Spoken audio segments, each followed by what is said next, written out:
রামনবমীর মিছিলে মুর্শিদাবাদের শক্তিপুরে বোমাবাজির ঘটনা ঘটেছে, তাতে বেশ কয়েকজন আহত হয়েছে, পুলিশকর্মী আহত হয়েছে।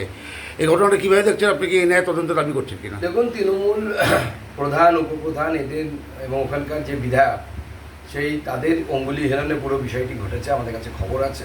তৃণমূলের পেছনে আছে উদ্দেশ্য একটাই, সেটা হচ্ছে মাইনরিটি ভোটকে কনসলিডেট করা, এবং সেই ইচ্ছে নিয়ে তৃণমূল কংগ্রেস এই প্ল্যানিং নিয়ে বহু জায়গায় চেষ্টা করেছিল, সব জায়গায় সফল হয়নি। এই একটা জায়গায় সফল হয়ে গেছে, কিছু মানুষ ভুল বুঝে রামনবমীর মিছিলে হামলা করেছে, কিন্তু এটা চলতে পারে না। এর জন্য আমরা এনআইএ তদন্ত চাই। ঠিক যেমন গতবার যারা রামনবমীর মিছিলে হামলা করেছিল, সেটা করণদিঘি হোক বা ডালখোলা হোক বা হাওড়া হোক বা শ্রীরামপুর হোক, তাদেরকে এনআইএ নিয়ে গিয়ে এখন উল্টো করে লোট টাঙিয়ে সোজা করছে। এদেরকেও সোজা করবে, চিন্তার কিছু নেই।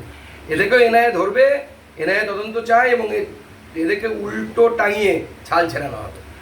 অধীর গিয়েছিল হাসপাতালে, অধীরকে গো ব্যাক স্লোগান দেওয়া হয়েছে, বেজার ধরিয়েছে অধীর চৌধুরীর এরকম কাজ করা উচিত হয়নি। গো ব্যাক স্লোগান তো আমাদেরকে রোজ সামনে পড়তে হয়। আমাদের সভাপতিকে অধীর চৌধুরী ধাক্কা মেরেছে, তার ছোটো কেটে গেছে। এই ধরনের আচরণ করলে কীভাবে হবে? তাহলে তো অধীর চৌধুরী এখন নেতা হয়ে উঠতে পারে, গুন্ডাই থেকে গেছে। আরেকটা ঘটনা ঘটেছে আসানসোলের জামুরিয়ায় বোমা বিস্ফোরণ। পুলিশের অনুমান বাড়িতে রাখা বোমা মজুদ থেকেই এই বিস্ফোরণ ঘটেছে। তদন্ত প্রশাসন কী বলবে? জামুরিয়া যে অবস্থা করে রেখেছে তৃণমূল আবার আসানসোলের মধ্যে, তো মানে পুরো বোমাবাজির কারখানা তৈরি করে রেখেছে। গুন্ডামি, মস্তানি, কয়লা, এছাড়া তো তৃণমূলের কিছু নেই। বোমা শিল্প এখন পশ্চিমবঙ্গের সব থেকে বড় শিল্প।